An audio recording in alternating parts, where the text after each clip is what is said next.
Electricity वाला chapter हम लोग पहला कंप्लीट पूरा वो हो चुका अपना। इलेक्ट्रोस्टैट जो बीच में हम लोग छोड़ दिए थे रेजिस्टेंस के कारण, सीरीज पहला रेजिस्टेंस का कॉम्बिनेशन पढ़ने के बाद ही कैपेसिटेंस का बारे में हम लोग अच्छी तरह से समझ सकते हैं। जो वहाँ पर हम लोग टॉपिक छोड़े थे electrostatic potential and capacitance part में लेक्चर रख गया था, उसको अब हम लोग कैपेसिटेंस पार्ट को आज इस लेक्चर से हम लोग स्टार्ट करते हैं।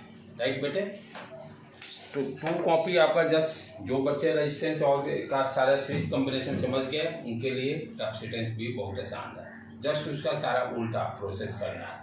वहाँ पे जैसे सीरीज में रेजिस्टेंस जो रहते थे, यहाँ पर पैरेलल में कैपेसिटर रहेगा, वही formula C1 + C2 + C3 parallel में रहेगा। जैसे वहाँ सीरीज में पैरेलल में हम लोग क्या करते थे 1/R इक्विवेलेंट = 1/R1 + 1/R2।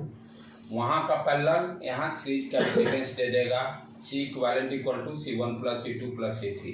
तो जो रेजिस्टेंस आपने पढ़े थे सीरीज वाला यहाँ पैरेलल हो जाएगा, रेजिस्टेंस का पैरेलल वाला यहाँ सीरीज हो जाएगा।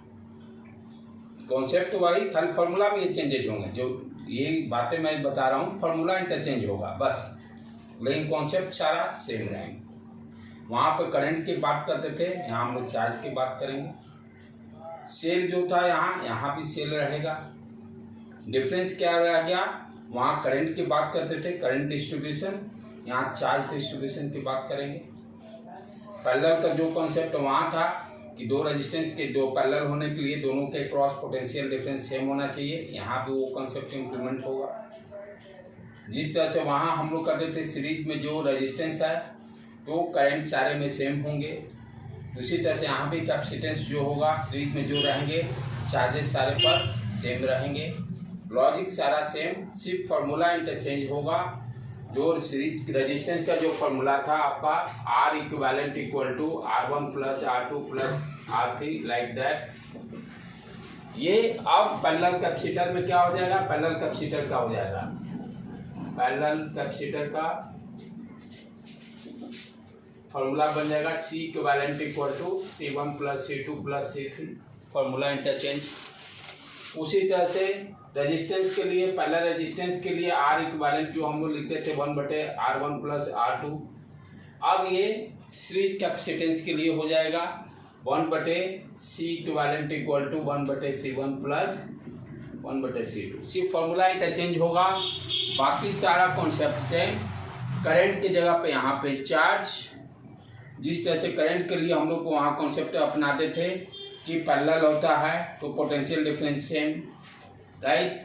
यहाँ भी कैपेसिटर पैरेलल में जो रहेंगे पोटेंशियल डिफरेंस सेम। जैसे वहाँ करंट सेम रहता था सीरीज में, यहाँ पर सीरीज में कैपेसिटर रहेगा तो चार्जेस सबके सेम रहेगा। वो सारा लॉजिक दे प्रॉब्लम जब करेंगे तो हम लोग उसको देखते रहेंगे, लेकिन वही दिमाग में माइंडसेट क्लियर रहना चाहिए कि दोनों में क्या बेसिक डिफरेंस है, सिर्फ फार्मूला का डिफरेंस है। चलें आप स्टार्ट करें, पहले तो समझें कि कैपेसिटेंस होता क्या है, उसका लॉजिक डेवलप करें हम लोग। क्यों कैपेसिटेंस पढ़ रहे हैं, क्या पर्पस है, इसकी क्या रिक्वायरमेंट है, why you are reading the capacitance, right. ये सारे हम लोग पहले डिस्कस करते हैं। तो 2 वर्ड यहाँ पे यूज हो रहा है बेटे, कैपेसिटर और कैपेसिटेंस, ठीक है। तो बेसिक है कैपेसिटेंस जो हम लोग बोलते हैं, नाम से ही क्लियर रह रहा है क्या, capacity to hold the charge. कितना कैपेसिटी है चार्ज को होल्ड करने का, चार्ज को होल्ड करने की कितनी capacity, that is called capacitance. जिस तरह से हम लोग वहाँ बोलते थे ना कि रेजिस्टेंस का मतलब क्या होता है, to obstruct the flow of the current. जितने वैल्यू ज़्यादा उतने ज़्यादा ऑब्स्ट्रक्शन करेगा, करंट का फ्लो को रोकेगा। सिमिलरली यहाँ भी कैपेसिटेंस का मतलब कि जो कैपेसिटर होगा उसका कितना पावर एंड चार्ज स्टोर करने की कैपेसिटी है। यदि C का वैल्यू ज़्यादा होने का मतलब व्हाट यू अंडरस्टैंड, चार्ज को स्टोर करने की कैपेसिटी उसमें ज़्यादा है, जिसको कि हम लोग कैपेसिटी भी कैन से। कैपेसिटेंस मीन्स यही हुआ कि how much charge that capacitor store, और कैपेसिटर फिर डिफरेंट सेट के हो सकते हैं, लेकिन हम लोग को मोस्टली पढ़ना 99.99 पैरेलल कैपेसिटर के बारे में। स्पेरिकल कैपेसिटर से सिर्फ सुनना है, फॉर्मूला याद रखना है कि क्या है क्या नहीं है। लेकिन मोस्टली प्रॉब्लम मेरा जो रहेगा 99% प्रॉब्लम पैरेलल कैपेसिटर के बारे में। क्यों पढ़ेंगे पैरेलल और स्पेरिकल में वो भी देखेंगे कि स्पेरिकल कैपेसिटेंस क्यों नहीं यूज करते हैं, why you are using the parallel capacitor, right बेटे।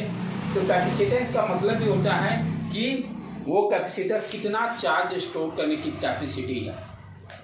चार्ज स्टोर करने की कैपेसिटी कितना है, जितना ही ज़्यादा वैल्यू कैपेसिटेंस का रहेगा। जैसे आप मार्केट में जब जाते हो तो आप बोलते हो भाई 2 माइक्रोफैराड का कैपेसिटेंस दीजिए, 4 माइक्रोफैराड का, माइक्रो मीन्स 10⁻⁶ फैराड यूनिट हो गया।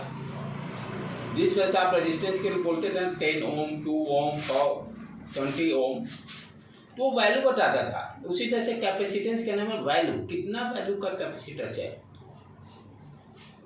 वो वैल्यू देगा कैपेसिटेंस। जितने सी के कैपेसिटेंस की वैल्यू ज़्यादा, जिसका मतलब चार्ज स्टोर करने की कैपेसिटी उतना ही ज़्यादा। तो चार्ज स्टोर करके कैपेसिटर करेगा क्या, चार्ज स्टोर करके कैपेसिटर करेगा क्या, ये सोचने की बात है। ज़्यादा चार्ज स्टोर करने की इसकी ज़रूरत क्यों पड़ रही है, क्या क्यों कैपेसिटर में क्या चीज़ है खासियत की उसको चार्ज स्टोर करना पड़ रहा है। तो जितने आपके इलेक्ट्रॉनिक्स डिवाइसेज हैं जो जिसमें कि ज़्यादा करंट की वैल्यू की रिक्वायरमेंट है, जैसे आपका ये जैसे फ्यूज होता है, फ्यूज जैसे मार्केट में आप लेने जाते हो 2 एम्पियर, 5 एम्पियर। फिर जो पावर प्लग जहाँ पर मेन आपका जो स्विच बोर्ड रहता है, जहाँ इलेक्ट्रिसिटी बाहर से पोल से आपके घर में हाउस में आ रही है, वो ज़्यादा 15 एम्पियर्स। अब जो आपका चक्की, आटा चक्की है, वहाँ पर जो मोटर हैवी है 5 हॉर्स पावर का, तो वहाँ पर 25 एम्पियर्स का आपका फ्यूज देखिएगा लगेगा। फ्यूज का मतलब क्या होता है कि 25 एम्पियर तक करंट वो भेजेगा, उससे ज़्यादा होने पर फ्यूज उड़ जाएगा। जो आपके हर रूम में फ्यूज भी लगा रहता है, तो उस फ्यूज का रोल क्या है देखते हो, उसका एम्पियर पे आपको मार्केट में मिलेगा। फ्यूज जब भी आप परचेज करने जाइएगा तो वो बोलेगा कितने एम्पियर का फ्यूज चाहिए, 2 एम्पियर का कि 5 एम्पियर का कि 10 एम्पियर का कि 15 एम्पियर का कि 20 एम्पियर का कि 25 एम्पियर्स का। 25 ज़्यादा हुआ, 25 बहुत ज़्यादा हो गया, 25 एम्पियर्स बहुत ज़्यादा हो गया।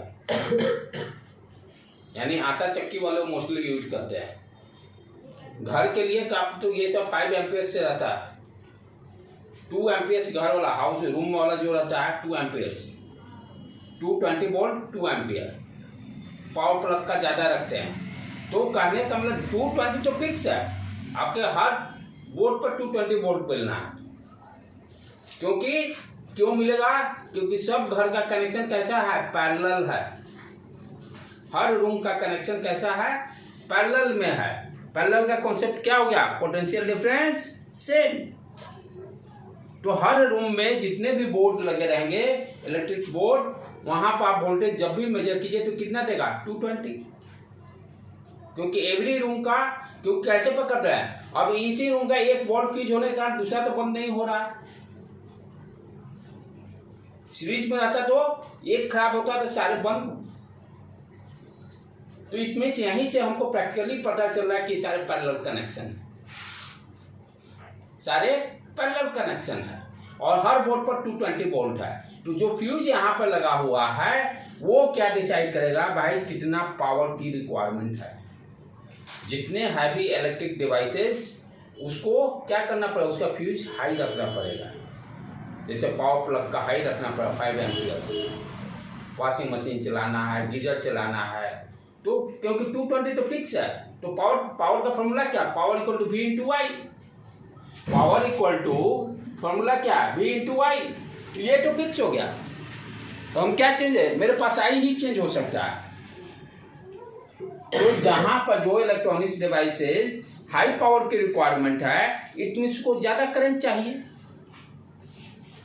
और वो आपके फ्यूज से डिसाइड होगा, राइट बेटे।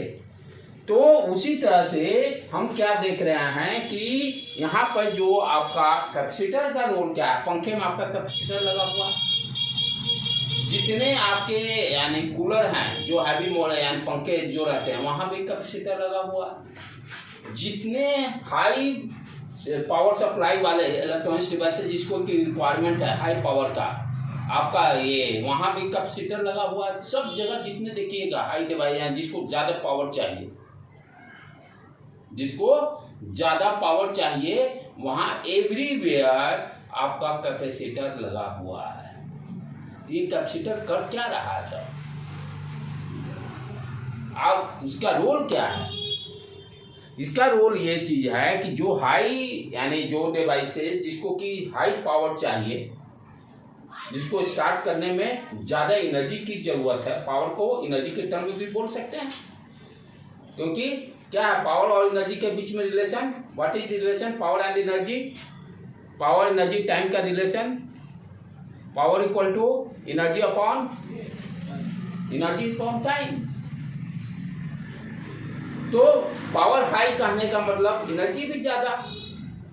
तो जितने आपके मोटर हो गए, पंखा हो गया, कूलर हो गया, राइट, ये सारे को क्या चाहिए? ज्यादा एनर्जी चाहिए स्टार्ट करने के लिए, और धीरे धीरे नहीं चाहिए, एकाएक चाहिए, तुरंत इम्पल्स में। जैसे ही स्विच ऑन किए पंखा को हाई एनर्जी चाहिए मोटर को चलाने के लिए इसका। उसी तरह से आटा चक्की है, स्विच ऑन किए तुरंत उसको चाहिए हाई एनर्जी, राइट। तो हाई एनर्जी ये सारे डिवाइसेस को चाहिए, तो ये कौन देगा? कैपेसिटर जो है क्या करता है? एनर्जी को स्टोर करता है,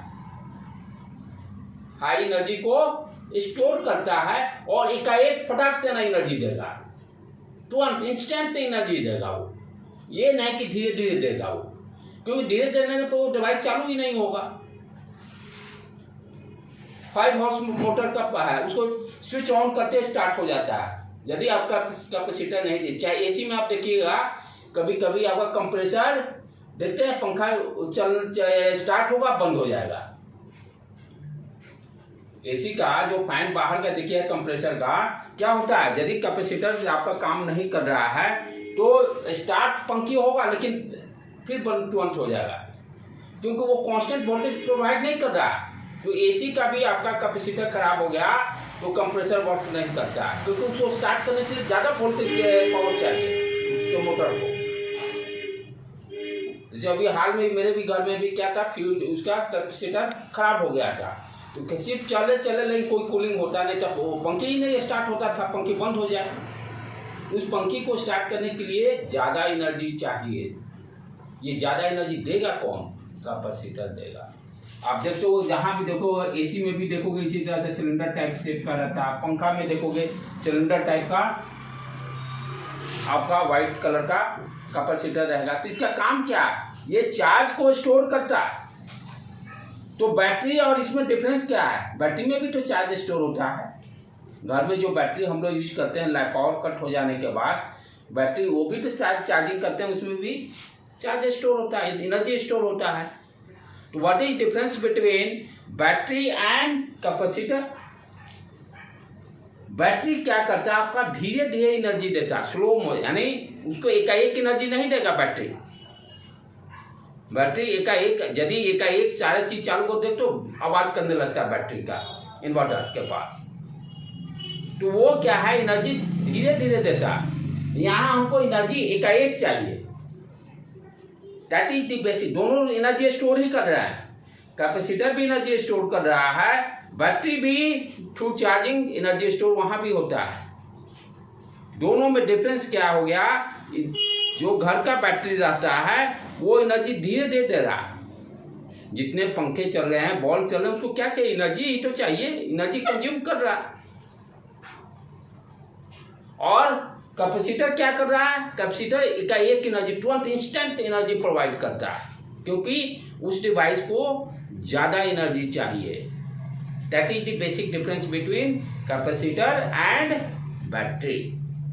क्लियर? समझ में आ रहा है बेटे? दोनों में दोनों एनर्जी स्टोरिंग डिवाइस है, दोनों का दोनों एनर्जी स्टोरिंग डिवाइसेस। तो अचानक से दे कैसे सकता, मतलब ये इस तरह का बना हुआ है। इसका जो पैरेलल कैपेसिटर जब पढ़ेंगे, एनर्जी बाउंडेड रहता है, एनर्जी बाउंडेड रहता है, एनर्जी उसमें कौन सा डिस्ट्रीब्यूट नहीं होता पैरेलल कैपेसिटर में, क्योंकि इलेक्ट्रिक फील्ड दो प्लेट के बीच में रहता है। तो एनर्जी इसका कंबाइंड, वो दोनों प्लेट के बीच में वो कंबाइंड फिक्स रहता है, वो एनर्जी बाहर नहीं निकलता है, बाउंडेड रहता है, राइट। दूसरी तरीका और क्या हम लोग समझ सकते हैं कि देखो एनर्जी एकाएक इंस्टेंट चाहिए, तो इस तरह का इसका कंस्ट्रक्शन है कि ये दैट प्रोवाइड, सबसे मेन इंपॉर्टेंट चीज एनर्जी बाउंडेड रहता है पैरेलल प्लेट में। स्पेरिकल कैपेसिटर इसीलिए हम लोग यूज नहीं करते हैं क्योंकि वहां एनर्जी डिस्ट्रीब्यूटेड फॉर्म में रहता है, एनर्जी यूज से ज्यादा बर्बाद ही हो जाता है बिना मतलब का, क्योंकि स्पेयर है, स्पेयर के चारों तरफ एनर्जी निकल रहा है, not bounded. That's why spherical capacitor हम लोग यूज नहीं करते हैं, हम लोग पैरेलल प्लेट यूज करते हैं। यहाँ पे क्या होता है, एनर्जी बाउंडेड रहता है, दो प्लेट के बीच में कॉन्साइज रहेगा, राइट। तो that is the basic difference कि बैटरी और कैपेसिटर में क्या अंतर है, ये भी समझना बहुत जरूरी है क्योंकि दोनों एनर्जी स्टोरिंग डिवाइसेस, राइट बेटे। तो ये तो अभी क्लियर कितना हुआ, कैपेसिटर का काम क्या है, एनर्जी को स्टोर करना। अच्छा, यहाँ पर एनर्जी किस फॉर्म में स्टोर करना है, चार्ज के फॉर्म में। जितने चार्ज का वैल्यू ज्यादा उतना ही एनर्जी ज्यादा, जितने चार्ज का वैल्यू ज्यादा उतना ही एनर्जी ज्यादा। जिस तरह से हम लोग देखे ना, power equal to V into I, V तो फिक्स है, I का वैल्यू जितना ही ज्यादा रहेगा पावर उतना ही ज्यादा, उतना एनर्जी ज्यादा। करंट के फॉर्म में अंडरस्टैंड किए। और यहीं पर Q क्या होता है, Q और I में क्या रिलेशन है, I charge per unit time लिखते हैं Q। तो यह देखो I ज्यादा हुआ तो Q भी ज्यादा, तो जितने चार्ज ज्यादा उतना ही एनर्जी ज्यादा स्टोर करेगा। तो कैपेसिटेंस क्या करता है, टू होल्ड दी, कितना चार्ज स्टोर कर रहा है, टू होल्ड दी चार्ज। और कैपेसिटर का मतलब कैपेसिटेंस क्या देता है, value. 2 microfarad, 4 microfarad, 6 microfarad, 10 microfarad, 15 microfarad. तो कैपेसिटेंस क्या दिया, जो भी शेप का रहेगा उसका what is the value. Capacitor क्या हो गया, हाँ किस तरह का कैपेसिटर है जी, पैरेलल कैपेसिटर है कि स्पेरिकल कैपेसिटर है कि सिलेंड्रिकल कैपेसिटर है।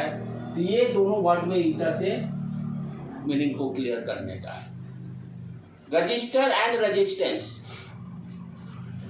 वहां भी इसी तरह का वर्ड है, रजिस्टर एंड रेजिस्टेंस। रेजिस्टेंस क्या देगा, value, what is the value of the register. अब रजिस्टर किस टाइप का है वो अलग चीज है, किससे बना हुआ है, टंगस्टन का बना हुआ है, मिलेनियम का बना हुआ, किस चीज का, वो अलग चीज इशू है। तो जिस तरह से रजिस्टर और रेजिस्टेंस वर्ड यूज करते थे उसी तरह से यहाँ भी कैपेसिटर एंड कैपेसिटेंस, ठीक है। वन लाइन हम लोग क्या बोलेंगे कि भाई ये कैपेसिटर कहने का मतलब या कैपेसिटेंस का मतलब to hold the amount of the charge, और you can say another way how much energy store by the device, कितना एनर्जी स्टोर कर रहा है, कितना एनर्जी स्टोर कर रहा है। और यहाँ पर हाई करंट चाहिए क्योंकि सारे डिवाइसेस को क्या चाहिए, हाई करंट, मोटर हो आपका चाहे एसी हो, वहाँ पर सारे जगह क्या है, हाई करंट चाहिए। तो इसीलिए हम लोग क्या बोलते हैं कि some electric devices require very high current, some electric devices, Kunal, electric device, some electric device requires very high current,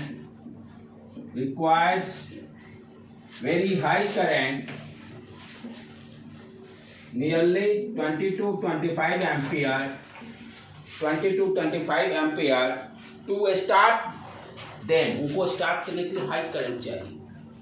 to start them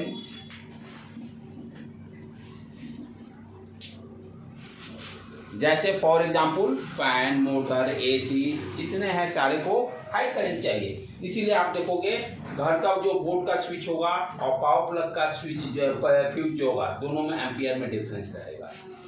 2 ampere का रहेगा, घर पे ये जो बोर्ड लगा हुआ है पावर प्लग वाला जो फ्यूज रहेगा वो 5 एम्पियर का रहेगा। सर 5 एम्पियर में अगर 2 एम्पियर का अप्लायंस यूज करेंगे तो किसमें 5 एम्पियर के में 2 एम्पियर कोई दिक्कत नहीं, लेकिन 2 एम्पियर में 5 एम्पियर वाला मान लो 2 एम्पियर उसकी कैपेसिटी है तो उसमें आप कीजिएगा तो फ्यूज उड़ जाएगा।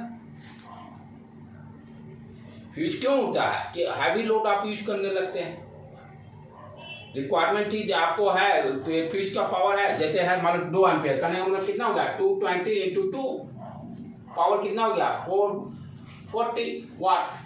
440 वाट से ज़्यादा यूज कीजिएगा तो फ्यूज का जो वायर रहता है वो उड़ जाएगा। अब यही पर 225 से मल्टीप्लाई कर दिया, पावर ज़्यादा हो गया, उतने डिवाइस तक का लोड को आप सस्टेन कर सकता है। तो जब हमें ज़्यादा जैसे जितने हैवी डिवाइसेज या जो है इलेक्ट्रॉनिक्स डिवाइसेज जिसको के स्टार्ट करने के लिए ज़्यादा करंट चाहिए, ज़्यादा करंट का मतलब चार्ज भी ज़्यादा, चार्ज के टर्म में समझें क्योंकि इलेक्ट्रोस्टैटिक में हम चार्ज की बात करते हैं, राइट बेटे। और क्या है तो बेसिक अब देखा जाए तो ये जो कैपेसिटर जो है ये एक कंडक्टर होता है। पहले तो सिंपल लाइन में हम लोग समझे, ये तो समझे कि क्या चीज़ें हैं, क्या क्यों यूज कर रहे हैं, क्या ज़रूरत है। सिर्फ जो एक ही चीज़ पॉइंट है कि जितने जो ये इलेक्ट्रॉनिक्स डिवाइसेज हैं जो हाई एम्पियर्स पे ऑपरेट हो रहे हैं, हाई करंट वैल्यू पे ऑपरेट हो रहे हैं, वो सारे जगह आपका कैपेसिटर लगा है। लोकल लैंग्वेज में हम लोग क्या बोलते हैं कंडेंसर, लोकल लैंग्वेज में कंडेंसर वर्ड यूज करते हैं, राइट। उसका काम क्या है कि एक करंट हाई दे प्रोवाइड करेगा, ज़्यादा चार्ज रहेगा, करंट चार्ज ज़्यादा होने से एनर्जी ज़्यादा होगा, उस डिवाइस को चलाने के लिए ज़्यादा एनर्जी चाहिए।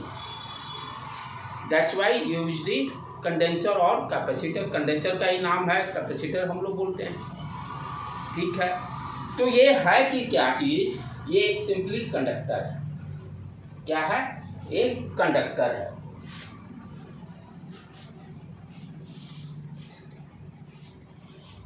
तो इट इज ए कंडक्टर। अच्छा, दूसरी चीज ये भी ध्यान देने की बात है कि जिस तरह से रेजिस्टेंस यूज था, मटेरियल प्रॉपर्टी था, जिस डिवाइस का बना हुआ है, तो रेजिस्टेंस का जो वैल्यू डिसाइड करते दैट इज फिक्स।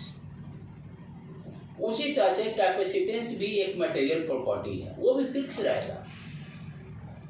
हाँ, डायमेंशन बदल गया, वो बदल गया, वो वैल्यू चेंज होगा अदर, लेकिन यदि आपको उसका डायमेंशन चेंज नहीं करते हैं तो कैपेसिटेंस का वैल्यू क्या रहेगा?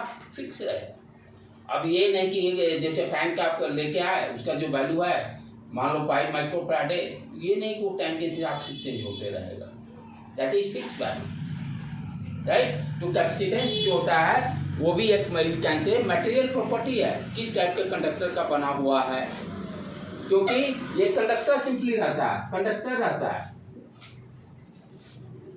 कंडक्टर रहता है।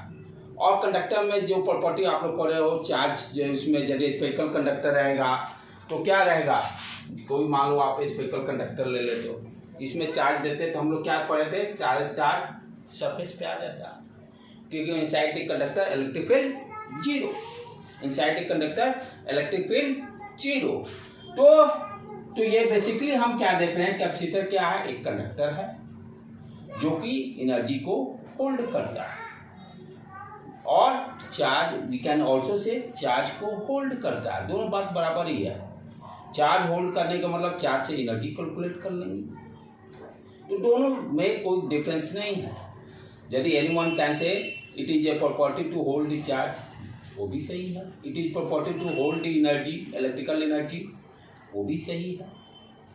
तो हम लोग देख क्या इलेक्ट्रिक, यानी इसमें दोनों में कोई डिफरेंस नहीं है। कोई बच्चा बोले to hold the charge, okay good, क्या होल्ड दी एनर्जी, सेम है। किस तरह का है भाई, एक कंडक्टर है। जब जो भी बनेगा कैपेसिटर वो कंडक्टर का ही, वो मटेरियल किस तरह का होगा, कंडक्टर होगा। अब जिस शेप का आप बना लीजिए, शेप बनाने में ध्यान देना है कि एनर्जी कंज्यूम नहीं होना चाहिए, मैक्सिमम उसका एनर्जी यूज होगा ना चाहिए, तभी तो वो स्टार्ट कर पाएंगे डिवाइस से। लेकिन एनर्जी यदि दूसरे चीज में लॉस हो जाएगा तो डिवाइस तो कभी स्टार्ट ही। इसका पर्पस ही है कि जो डिवाइस हाई करंट वैल्यू पर ऑपरेट होते हैं उसको उसी के लिए यूज ही करते हैं। अब पंखा में देखिए इलेक्ट्रिक करंट गया, वहाँ पर व्हाइट कलर का रहता है आपका कंडेंसर, तब उसके बाद फिर इलेक्ट्रिक वो वायर फिर आपका जा रहा मोटर में।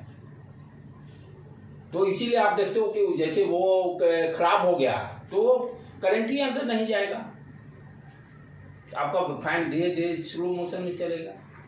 उस मोटर को वो हाई करंट प्रोवाइड ही नहीं कर रहा है। कंडेंसर खराब होने का मतलब क्या हो गया, वो मोटर हाई करंट तो चाहिए ना, हाई करंट देगा ही नहीं मोटर को, आपका धीरे धीरे धीरे चलते रहेगा, फैन धीरे धीरे चलते रहेगा।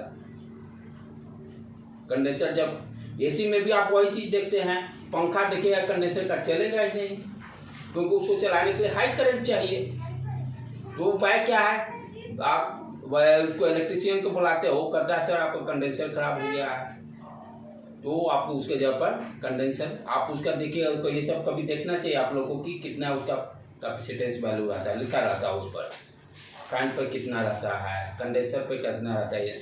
जितने high devices high volt current पे ऑपरेट होंगे उतने वैल्यू ज़्यादा चाहिए। ठीक है, तो इसका फॉर्मूला क्या है कैपेसिटेंस निकालने का? कैपेसिटेंस निकालने का फॉर्मूला क्या है, C equal to Q upon V। अभी हमने क्या देखा कि चार्ज का वैल्यू जितना ही ज़्यादा होगा कैपेसिटेंस का वैल्यू उतना ही ज़्यादा होगा। इस फॉर्मूला से तो ये तो क्लियर समझ में आ रहा है। ठीक है भाई, C is directly proportional to Q।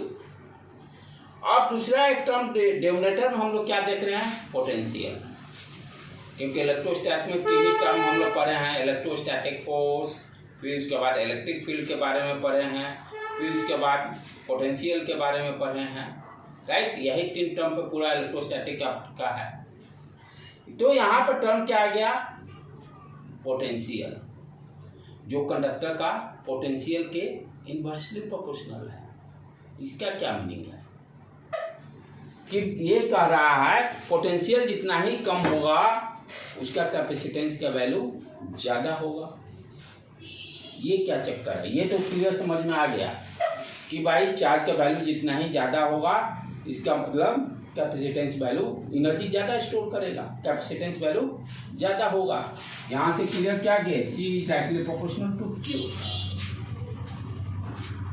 अब दूसरा टर्म क्या दे रहा है, C is inversely proportional to V। इसका क्या मीनिंग है, मीनिंग तो ठीक है सर, बोलिए सर पोटेंशियल जितने कम रहेगा कैपेसिटेंस वैल्यू ज़्यादा होगा, तो पोटेंशियल कम से एनर्जी का क्या रिलेशन है, क्योंकि हमको चाहिए ज़्यादा एनर्जी। तो ये कम पोटेंशियल को किसी तरह से जस्टिफाई करना पड़ेगा एनर्जी से, क्योंकि कैपेसिटर हम लोग हाई एनर्जी के लिए, हाई एनर्जी चाहिए उसी के लिए यूज किया जा रहा है। तो how this term is related with energy, come potential पर क्या होगा। तो हम लोग क्या बेसिक कॉन्सेप्ट पे आ जाए, अपना पढ़े ना, potential difference del V equal to work done by external agent per unit test charge, यही पढ़े हैं। अच्छा, वर्क आ गया, एनर्जी आ गया, तो यहां से वर्क क्या हो गया, Q into del V, Q into del V. अब ध्यान से देखो बेटे, आप जितने ही यहाँ पर क्या रहा, पोटेंशियल कम रहने से C का वैल्यू ज्यादा, C का वैल्यू ज्यादा होने का मतलब एनर्जी ज्यादा, एनर्जी ज्यादा। अच्छा, यदि यहाँ पोटेंशियल हम कम रखते हैं इसका मतलब क्या होता है, work equal to Q into del V जो हम लोग लिखते हैं। व्हाट यू अंडरस्टैंड, इसका मीनिंग क्या समझते हैं हम लोग।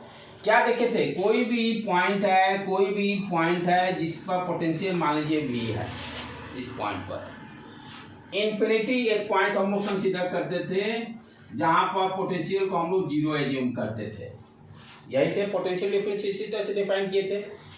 इन्फिनिटी से टेस्ट चार्ज को लाने में जितना वर्क डन करना पड़ेगा वही पोटेंशियल डिफरेंस डिफाइंड होता था, यही पोटेंशियल डिफरेंस डिफाइंड होता था, राइट। तो यहाँ पर आप ध्यान से समझने का मतलब क्या है, पोटेंशियल कम रहने का, डेल भी कम रहने का मतलब क्या हो गया कि भाई हमें कम वर्क डन, कम यानी जो चार्ज जो होगा जिसका वैल्यू कम होगा, जिसको खिलाने में हमको कम वर्क करना पड़ेगा। पोटेंशियल डिफरेंस कम आने का मतलब व्हाट यू अंडरस्टैंड, कि जो वर्क कर रहे हैं कम होने का मतलब वर्क कम, काम कम करना पड़ेगा। पोटेंशियल डिफरेंस कम होने का मतलब व्हाट यू अंडरस्टैंड, वर्क कम करना पड़ेगा, एनर्जी कम लगेगा। एनर्जी कम लगने का मतलब जो चार्ज हम ढो के ला रहे हैं उसका वैल्यू कम होगा। जितने चार्ज का वैल्यू ज़्यादा हमको उसको जितने सामान का वेट ज़्यादा रहेगा, काम हमको उतना ही ज़्यादा मेहनत करना पड़ेगा, एनर्जी ज़्यादा लगेगा। पहला तो चीज़ समझे, क्योंकि देखो यहाँ हम भी को कम करने से हम रिलेट करना चाहते हैं सी हाई क्यों हो रहा। तो पहला क्या किए, भी को कम कर दिए, पोटेंशियल डिफरेंस, एनर्जी कम हो गया। एनर्जी कम का मतलब क्या हो गया, जो चार्ज लेके आ रहे हैं उसका वैल्यू कम है, क्यू का वैल्यू कम है। इट मीन्स कि जो कैपेसिटर है वो और ज्यादा चार्ज को स्टोर कर सकता है। क्यू का वैल्यू कम होने का मतलब क्या हुआ कि जो कैपेसिटर है उसकी और ज्यादा कैपेसिटेंस वैल्यू है और ज्यादा चार्ज स्टोर कर सकता है। सीक्वेंस समझने का, डेल भी कम किए, एनर्जी कम हो गया। एनर्जी कम करने का मतलब चार्ज का वैल्यू कम हो गया। चार्ज कम होने का मतलब वो कैपेसिटर डिवाइस ज्यादा और चार्ज स्टोर कर सकता है, उसकी कैपेसिटेंस वैल्यू है हाई। तो इट मीन्स चार्ज कम होने का मतलब उसकी कैपेसिटेंस वैल्यू हाई है, अभी भी चार्ज और ले सकता है। ये देखो, अब जैसे है पानी का बाल्टी है 15 लीटर का, तुम अभी वो 2 लीटर ही भरे, कम मान लो पानी बाल्टी में कम पानी है, इसका मतलब क्या है और पानी तुम भर सकते हो, क्योंकि उसकी कितनी कैपेसिटी है 50 लीटर फिल करने का। और पानी यदि कम रहने का मतलब व्हाट यू अंडरस्टैंड कि और पानी हम उसमें भर सकते हैं। उसी तरह से चार्ज कम होने का मतलब वो चार्ज और वो डिवाइस स्टोर कर सकता है। समझ गया जी? चार्ज कम होने का मतलब क्या कि कैपेसिटेंस में चार्ज कम है, कैपेसिटी नहीं, वो और वैल्यू तो था, जैसे कैसे बाल्टी लिया 15 लीटर तक पानी वो भर सकता है, मतलब क्यू का वैल्यू कम है। हाँ, तो उसे जैसे पानी को हम चार्ज से रिलेट करना है, जैसे बाल्टी है 50 लीटर का, हम 2 लीटर भी अभी है, 2 लीटर को समझो वहां क्यू कम, तो 2 लीटर अभी और डाल सकते हैं पानी, क्योंकि उसकी कैपेसिटी कितनी है 15 लीटर, 15 लीटर है। यदि 18 मान लो 18 लीटर आता है तो भाई अब नहीं चाहिए हमको पानी, इट ऑलरेडी ओवरफ्लो हो रहा है, ऑलरेडी ओवरफ्लो हो रहा है। तो कैपेसिटी जो भी होगा इसका मैक्सिमम कैपेसिटी होगा, आप अभी चार्ज कम ही दिए हो, उसकी एबिलिटी है और दे सकते हैं। अंडरस्टूड? तो क्या हुआ, पोटेंशियल कम किए, पोटेंशियल डिफरेंस, वर्क कम करना पड़ा। वर्क कम करने से क्या हो गया, चार्ज का वैल्यू कम होगा।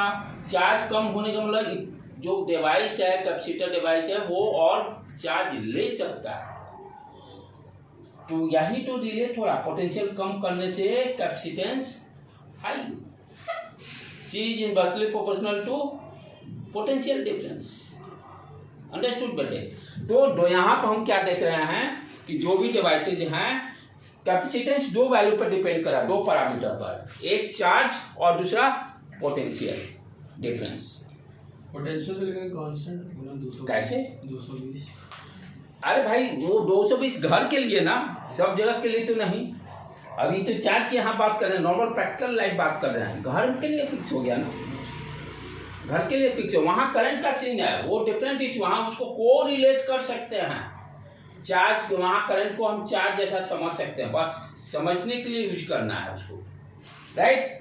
तो फाइनली क्या हम देखे, कैपेसिटेंस का जो फॉर्मूला डेवलप हुआ C = Q/V। ये सारा चीज प्रैक्टिकल एनालिसिस है। ऐसे ये जो भी फॉर्मूला है, ये जो साइंटिस्ट बोल दिए, बाई प्रैक्टिकल किए, सारा किए, वो फॉर्मूला डेवलप कर दिए। हाँ, अभी वालों को समझाने के लिए आप अपना अपना टेक्निक जो भी यूज करें। जैसे चार्ज का तो ये क्लियर समझ में आ रहा था, चार्ज जितने ज़्यादा होगा भाई उतना ही एनर्जी ज़्यादा स्टोर करेगा। उसी तरह से पोटेंशियल को भी कोरिलेट करना है भाई, C inversely proportional to V का मतलब क्या है, ठीक है? आगे बढ़े अब हम लोग। तो ये मेन फॉर्मूला आपका हो गया C equal to Q upon V। Unit देखें, चार्ज का कूलम, V का वोल्ट, तो कूलम पर वोल्ट, लेकिन हम लोग क्या लिखते हैं, faraday, faraday. Generally micro use करते हैं क्योंकि कैपेसिटेंस का वैल्यू ज़्यादा 10⁻⁻⁶ micro faraday, 2 micro faraday, 4 micro faraday, like that, उस तरह से यूज करते हैं। तो यूनिट इसका जो हो गया फैराडे हो गया, राइट। अब हम लोग जो थोड़ा सा जो 1% जो पढ़ना है, स्पेरिकल कैपेसिटर को पहले देख लेते हैं कि बेसिक वहीं से स्टार्ट हुआ है। स्पेरिकल कैपेसिटर फेल होने के बाद ही पैरेलल कैपेसिटर पे आया, तो उस वहाँ से हम लोग देख लेते हैं कि स्पेरिकल कैपेसिटर का कैपेसिटेंस का फॉर्मूला क्या होता है, एनर्जी का फॉर्मूला क्या होता है, और वो सेम फार्मूला सारा पैरेलल प्लेट में भी यूज करेंगे हम लोग। तो पहला अपना कैपेसिटर जो है स्पेरिकल कैपेसिटर, कैपेसिटर किस तरह का है, कंडक्टर मटेरियल से, कंडक्टर मटेरियल रहता है जो बनाते हैं हम लोग। तो स्पेरिकल कैपेसिटर से स्टार्ट करते हैं बेटे।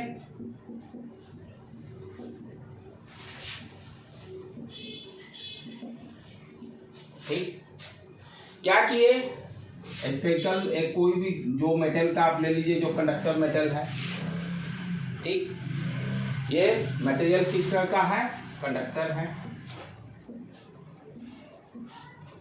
अब क्या किए हम लोग, इसको चार्ज दिए, कंडक्टर को प्लस Q चार्ज दिए, वो चार्ज कहाँ पे आ जाएगा, सरफेस पे आ जाएगा, क्योंकि मटेरियल मेरा कंडक्टर है। Inside the material, inside the conductor electric field 0 रहता है।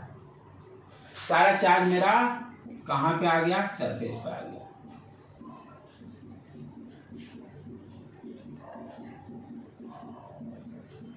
ये तो याद है, इसको रिवाइज कर लीजिए, क्यों इलेक्ट्रिक फील्ड अंदर 0 होता है, पहले पढ़ा चुका हूँ। हाँ, हॉलो स्फीयर में इलेक्ट्रिक फील्ड क्यों 0 होता है, इस चीज को जाकर एक बार रिवाइज जरूर कर लीजिएगा, ठीक है। तो charge spherical formula, charge Q दिए, प्लस Q चार्ज दिए, सरफेस पे आ गया। अच्छा, प्लस Q चार्ज आते ही क्या हो गया, पोटेंशियल भी डेवलप हो जाएगा, पोटेंशियल डिफरेंस जिसको बात करते हैं, जो हम लोग पढ़े हुए हैं स्पेरिकल कंडक्टर के लिए। पोटेंशियल का फॉर्मूला KQ अपॉन, मान लेते हैं इसका रेडियस R है, तो upon R, KQ upon R, तो एज ए पॉइंट चार्ज जैसा होता है आउटर सरफेस के लिए, राइट, ठीक है। फॉर्मूला मेरे पास क्या है, C equal to Q upon V, C equal to Q upon V। अब यहाँ पर सारे वैल्यू को रखिए, Q टू रहने देते हैं, V का वैल्यू कितना है, KQ अपॉन R, R ऊपर चला गया, एक ना देख लेना बेटे, हाँ ठीक है ना, V नीचे है, ठीक, Q उड़ गया, क्या बच गया, R अपॉन K क्या है, what is a 1/4 pi epsilon not, air के लिए याद है 9 × 10⁹ इसको वैल्यू को यहाँ रख दीजिए। ये कितना आ गया, K का वैल्यू रखें, ऊपर आ गया 4 pi epsilon naught R, 4 pi epsilon naught R। तो स्पेरिकल कैपेसिटर का फॉर्मूला क्या डेवलप हो गया, C equal to 4 pi epsilon naught R। इसको याद रखने का है, कभी कदार गलती से स्पेरिकल वाला भी प्रॉब्लम पूछ देता है, 1% में बोर्ड एग्जाम में भी डाल लेता है कभी कदार, तो इसलिए ये जो छोटा चीज को कभी मिस नहीं करना चाहिए। तो स्पेरिकल कंडक्टर के लिए कैपेसिटेंस का फॉर्मूला आ गया C equal to 4 pi epsilon naught R। यहाँ से हम क्या देख रहे हैं कि किस तरह का मीडियम है उस पर भी डिपेंड कर रहा है, एप्सिलॉन नॉट, R रेडियस क्या है उस पर भी डिपेंड कर रहा है।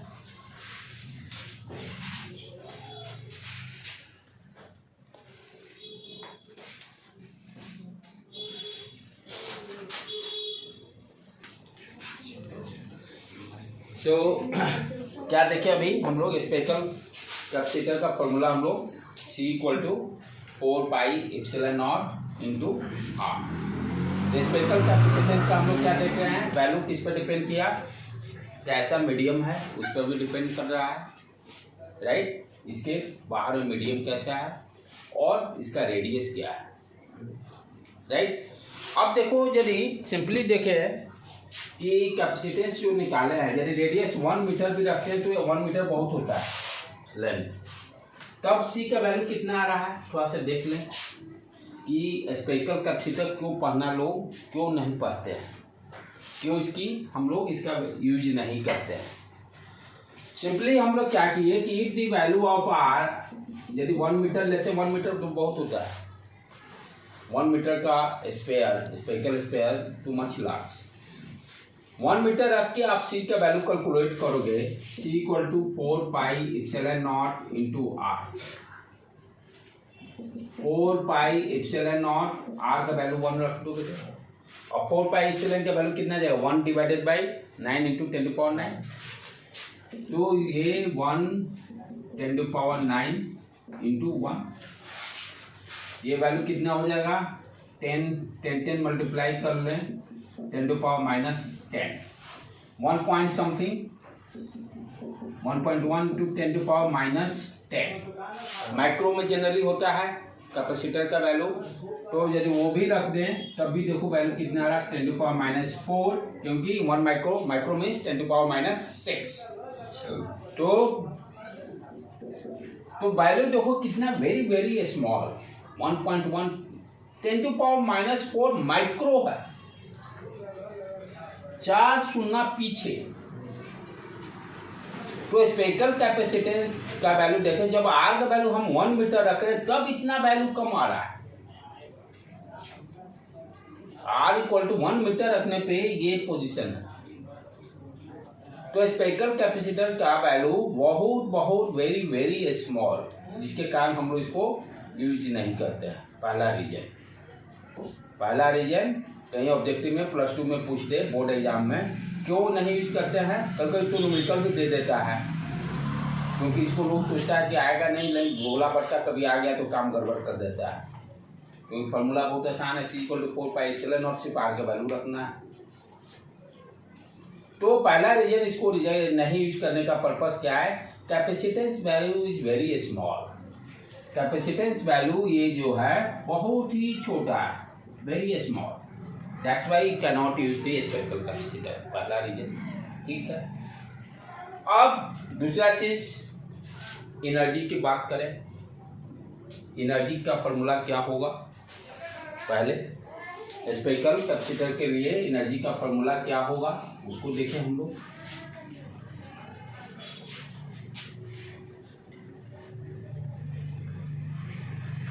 तो यहाँ पर साइड में लिख देते हैं, स्पेक्ट्रल कैपेसिटेंस का फॉर्मूला क्या आ गया 1/4 pi epsilon not into R. अब एनर्जी कैलकुलेट करते हैं, कितना इसका एनर्जी स्टोर करता है। कोई भी स्पेक्ट्रल कंडक्टर कंसीडर कर लिए, इस पर चार्ज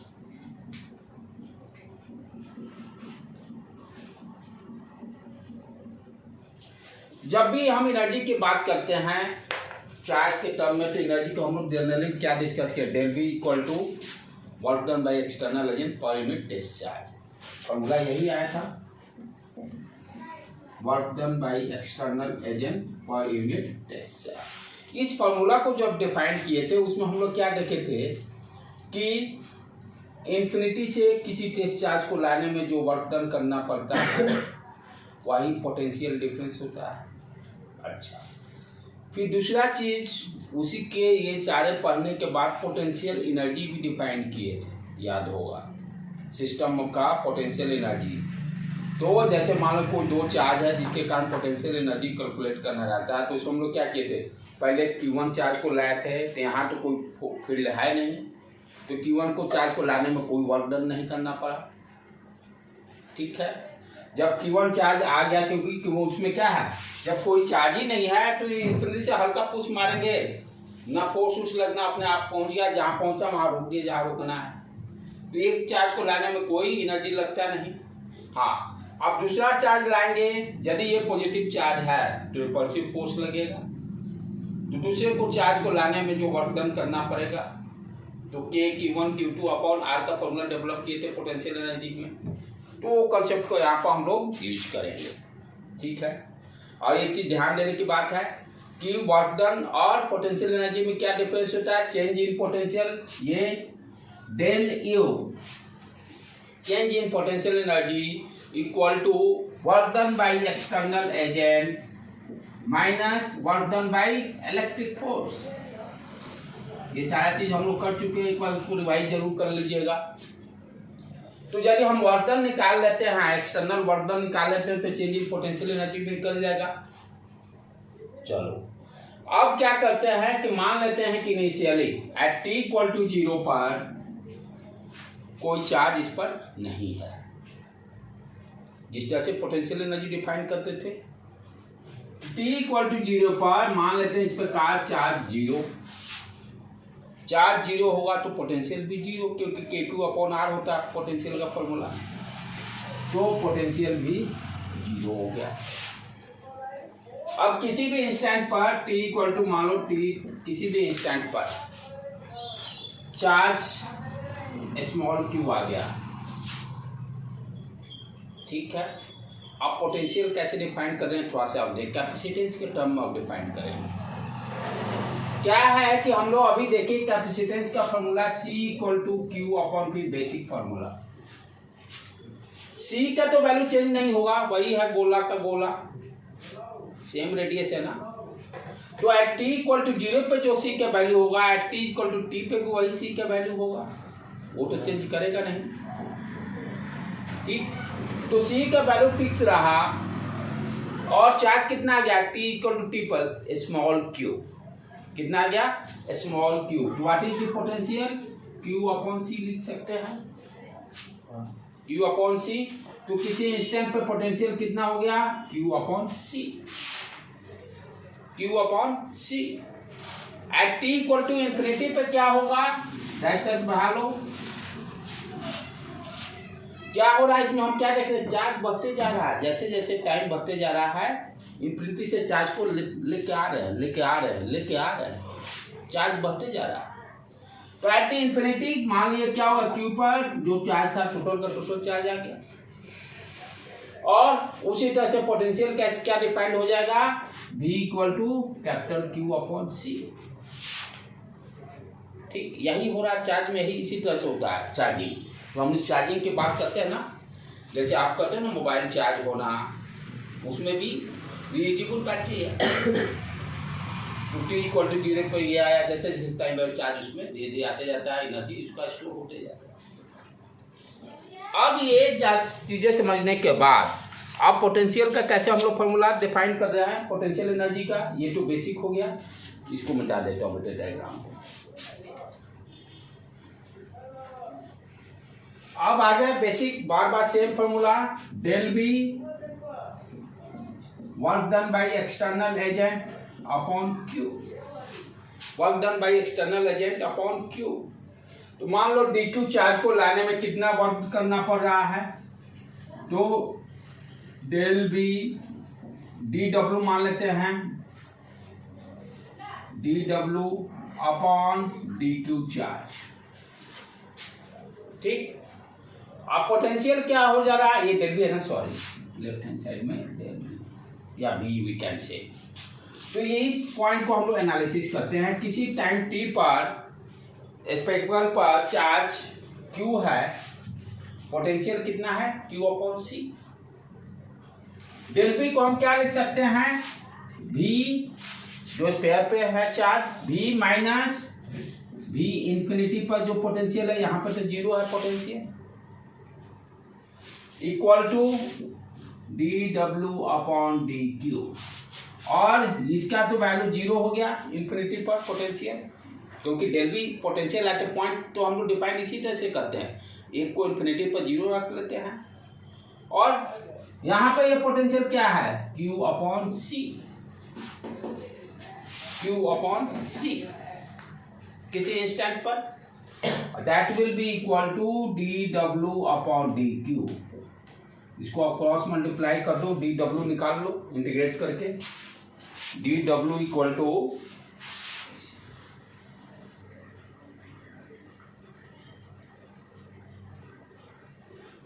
कितना हो जाएगा बेटे D W equal to Q D Q upon C. अब चलो लिमिट डालें, t इक्वल टू 0 पर charge, sorry t equal to 0 पर चार्ज कितना है 0, t equal to p infinity पर कैपिटल Q चार्ज। इधर भी ये टोटल वर्क डन दे देगा, work done by external agent कितना हो गया, इसका integration x dx x square by 2, x dx का इंटीग्रेशन x स्क्वायर बाई 2, यहाँ q dq है कितना आ गया q square by 2 limit 0 to capital Q। Put कर दो बेटे 1 by C q square upon 2, क्या आ गया अपना q square upon 2c। 2c सी में पंजाबी बोलते 2c, इधर आओ, मैंने तुम इधर आओ, 2c इधर आओ। इसमें भी एक पिक्चर में कौन था ये नहीं, हाँ वो जो इसका था क्या नाम बोला, हाँ कुछ होता है, 2c इधर आओ, ठीक है। तो 2c अब ये क्या निकल गया work done by external agent. इसको देखो अभी बताया था ना, potential energy change in potential energy equal to work done by external agent, work done by external agent, ठीक है। तो पोटेंशियल एनर्जी कितना हो गया del U equal to Q square upon 2c। इसको हम लोग क्या ले सकते हैं u final minus u initial, initial infinity पर रख लेंगे, उसको 0 कंसीडर कर लेंगे, क्यू स्क्वायर अपॉन 2c। तो पोटेंशियल एनर्जी कितना आ गया finally Q square upon 2c। This formula is very very important, किसी शेप का रहे, स्पेकल रहे, पैरेलल प्लेट रहे, चाहे जो भी रहे। एनर्जी का फॉर्मूला क्या आ गया आपका, एनर्जी का पोटेंशियल एनर्जी के फॉर्म में ये स्टोर रहेगा ना, चार्ज है, चार्ज लेके आ रहे हैं, उसका पोजीशन वहां से वहां उठा के लाए, मास को एक जगह से दूसरे जगह लेके आए, पोटेंशियल एनर्जी के फॉर्म में रहेगा। कोई उसको याद होगा, देखिए वो डिफिनेशन जब डिफाइन किए थे, वेलोसिटी चेंज नहीं होता है, ये भी ध्यान दिए थे, जो चार्ज को धीरे धीरे लेके आते थे, क्योंकि वो एनर्जी काइनेटिक एनर्जी के फॉर्म में कन्वर्ट नहीं हो, जब डिफाइन किए थे पोटेंशियल डिफरेंस का, कि वेलोसिटी जो चार्ज को लेके आ रहे हैं धीरे धीरे इलेक्ट्रिक फील्ड के अगेंस्ट में उसको स्मूथली धीरे धीरे लेके आते थे, कि वेलोसिटी उसमें नहीं आया। तो टोटल का टोटल एनर्जी क्या है, पोटेंशियल एनर्जी के फॉर्म में स्टोर रहेगा। ये भी आपको क्लियर दिमाग में हो गया कि कैपेसिटर में एनर्जी क्या रहा formula Q upon 2c square. तो एनर्जी का फॉर्मूला क्या आ गया बेटे, ये बहुत इंपॉर्टेंट फॉर्मूला हम लोग ड्राइव कर लिए हैं, Q इक्वल टू, यहाँ ऐड कर ले, एनर्जी जो होता है कैपेसिटर का that will be equal to Q square upon 2c, ठीक है। यदि चार्ज दिया रहेगा तो हम किसी भी कैपेसिटर का एनर्जी कैलकुलेट कर सकते हैं। अब ध्यान से देखिए, यदि सिर्फ चार्ज, आपको कैपेसिटेंस वैल्यू ऑफ वोल्टेज दिया हुआ, how to find the energy, use this formula, Q के जगह पर CB लिख सकते हैं, you write here Q equal to CB, तो C square V square upon 2c, C एक उड़ गया, क्या बच गया 1/2 CB स्क्वायर। तो कैपेसिटेंस और पोटेंशियल के फॉर्म में फॉर्मूला क्या आ गया, हाफ CB स्क्वायर। कोई भी शेप रहे, स्पेकल रहे, पैरेलल प्लेट रहे, फॉर्मूला यही यूज होगा। या तो एनर्जी पूछेगा, यदि चार्ज वैल्यू दिया रहेगा तो Q स्क्वायर अपॉन 2c, यदि कैपेसिटेंस वैल्यू दिया है और पोटेंशियल डिफरेंस पोटेंशियल दिया रहेगा हाफ CB स्क्वायर। ये दो फॉर्मूला को यूज करके हम कैपेसिटर कितना एनर्जी स्टोर कर रहा है वो फाइंड आउट हम लोग कर सकते हैं, राइट बेटे। This is very very important. तो आज हम लोग 3 चीज अंडरस्टैंड किए। पहले तो कैपेसिटेंस क्या होता है, C equal to Q upon V, और फिर उसके बाद स्पेकल कैपेसिटर का फॉर्मूला 4πε0r, और कैपेसिटर का एनर्जी कितना किस फॉर्म में स्टोर करेगा, पोटेंशियल एनर्जी के फॉर्म में स्टोर करेगा, उसका फॉर्मूला क्या आ गया Q स्क्वायर अपॉन 2c, और या हाफ CV²। तो स्पेरिकल कंडक्टर को पहले तो रिजेक्ट किए किस बेस पर कि कैपेसिटेंस वैल्यू बहुत स्मॉल होता है, इसके कारण इसको हम लोग यूज नहीं करते हैं। दूसरा क्या टर्म है, एनर्जी।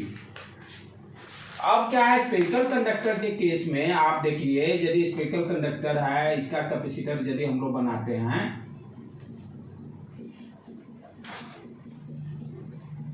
तो इस पर मान लेते हैं एनर्जी जो स्टोर हुआ, एनर्जी इसका वैल्यू क्या हो गया, हाफ CV² या Q²/2C।